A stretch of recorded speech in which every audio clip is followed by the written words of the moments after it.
Dans cette leçon, nous allons apprendre à pratiquer un double bêchage. Le double bêchage consiste à travailler la terre sur une profondeur de 2 longueurs de bêche, soit environ 60 cm.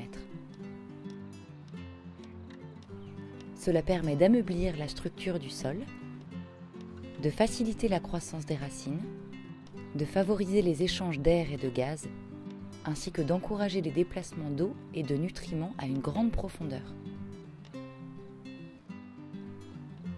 Nous pratiquons le double bêchage de préférence au printemps ou à l'automne. Pour ceci, nous aurons besoin d'une fourche bêche, d'une bêche plate, d'une fourche à main, d'un râteau, de plusieurs seaux de 20 litres, d'une volige en bois, d'une brouette et d'un moyen d'irrigation. Commencez par définir la surface à double bêcher en encerclant votre planche de culture à l'aide de ficelles. Ceci permet d'optimiser votre travail et de garder vos planches bien droites. Si besoin, désherbez.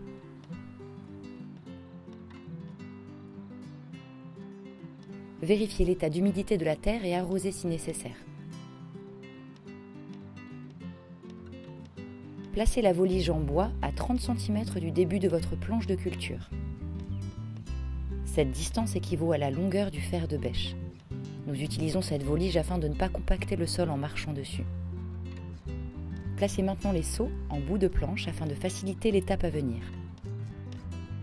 Étape 1. Retirez la terre de la première tranchée et placez-la dans les seaux.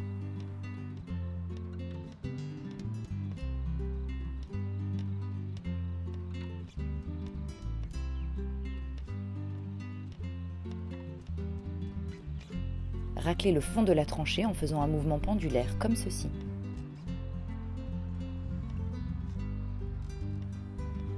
Dans cette première étape, il nous faut creuser une profondeur égale à la hauteur du fer de bêche, soit 30 cm.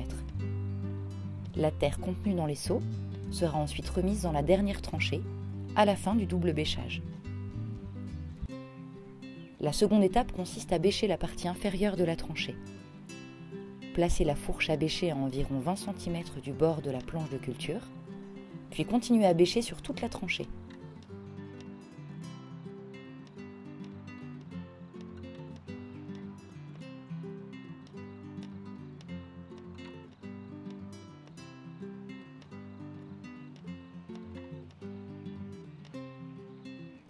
Lorsque vous arrivez à l'autre extrémité de la tranchée, retournez la bêche afin de faciliter le dernier mouvement.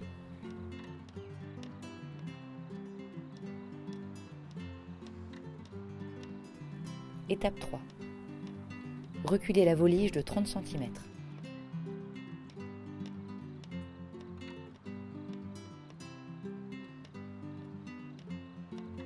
Reproduisez la première étape, mais au lieu de placer la terre dans les seaux, placez-la dans la première tranchée. Notons ici que nous ne mélangeons pas la terre des différents horizons. Le sol de surface reste en surface. Cela est important car la grande majorité de la vie biologique du sol se concentre dans les 20 premiers centimètres sous la surface. Recommencez ensuite les étapes précédemment vues jusqu'à la fin de la planche.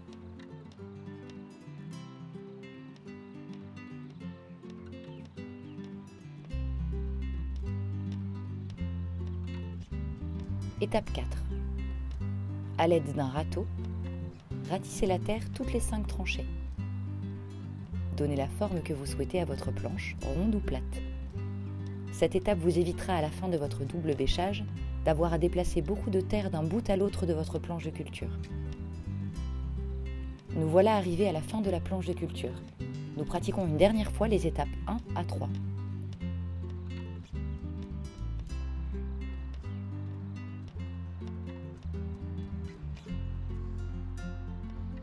Une fois ces étapes achevées, nous n'avons plus qu'à remplir la dernière tranchée de terre.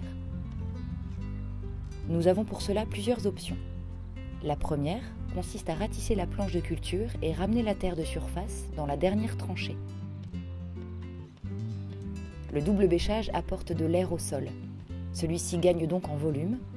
C'est pour cela que cette étape est souvent suffisante pour remplir entièrement la dernière tranchée. Si cela n'est pas suffisant, reversez le contenu des seaux dans cette dernière tranchée. Il ne reste plus qu'à aplanir le sol de surface afin de donner sa forme définitive à votre planche de culture. La terre restante contenue dans les seaux pourra être utilisée pour le compost ou bien le terreau à semis.